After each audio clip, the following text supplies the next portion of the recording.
Hello guys, আসসালামু আলাইকুম। মেহেদি medicine corner থেকে আপনাদেরকে স্বাগতম। আজকে আপনাদের সামনে কথা বলবো এনজেড ট্যাবলেট নিয়ে। তো এই এনজেড ট্যাবলেট কোন কোন রোগের ক্ষেত্রে ব্যবহার করা হয় সেই সম্পর্কে বিস্তারিত জানতে আমার ইউটিউব চ্যানেলটি এখনও যারা সাবস্ক্রাইব করেন নাই খুব দ্রুত সাবস্ক্রাইব করুন। এই এনজেড ট্যাবলেট বাজারে নিয়ে এসেছে পপুলার ফার্মাসিউটিক্যালস লিমিটেড। এই এনজেড ট্যাবলেট দুটি উপাদানে তৈরি। একটি হচ্ছে ফ্লুফেনটেক্সল ও মেলিট্রিয়াসিন নিম্নোক্ত উপসর্গে নির্দেশিত, যেমন বিভিন্ন ধরনের দুশ্চিন্তা, অবসন্নতা, উদাসীনতায় ও সাইকোজেনিক ডিপ্রেশনের জন্য, ডিপ্রেসিভ নিউরোসিস, মাস্কড ডিপ্রেশন, তারপরে সাইকোসোমাটিক অ্যাফেকশনের সাথে সংশ্লিষ্ট দুশ্চিন্তা ও উদাসীনতা দূর করে, মেনোপজাল ডিপ্রেশন ও অ্যালকোহল সেবনকারী এবং মাদকাসক্তদের ডিপ্রেশন এবং ডিসফোরিয়া যে কোনো ধরনের দুশ্চিন্তা দূর করে।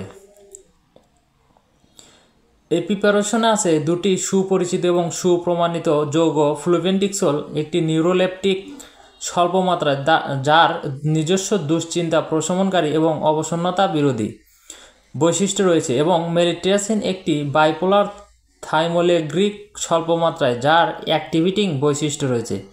যৌথভাবে এই যৌগসমূহ এমন একটি প্রস্তুতি যা অবসন্নতা বিরোধী দুশ্চিন্তা দূর করে এবং অ্যাক্টিভেটিং বৈশিষ্ট্য প্রদর্শন করে।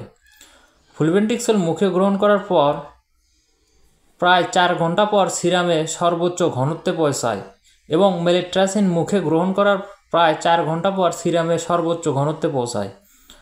ফ্লুভেন্টিক্সলের বায়োলজিক্যাল হাফ লাইফ প্রায় 35 ঘন্টা এবং মেলিট্রিয়াসিনের বায়োলজিক্যাল হাফ লাইফ প্রায় 19 ঘন্টা।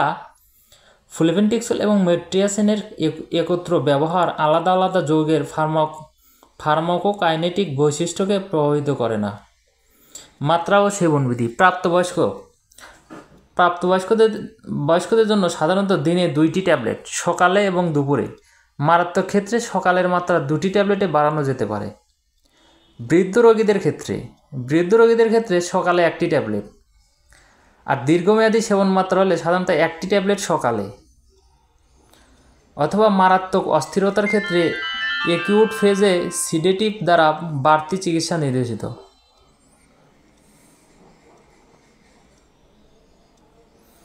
পার্শ্ব প্রতিক্রিয়া। নির্দেশিত মাত্রায় পার্শ্ব প্রতিক্রিয়া দুর্লভ, ক্ষণস্থায়ী অস্থিরতা এবং ইনসমনিয়া হতে পারে। গর্ভাবস্থায় ও স্তন্যদানকালে ব্যবহার।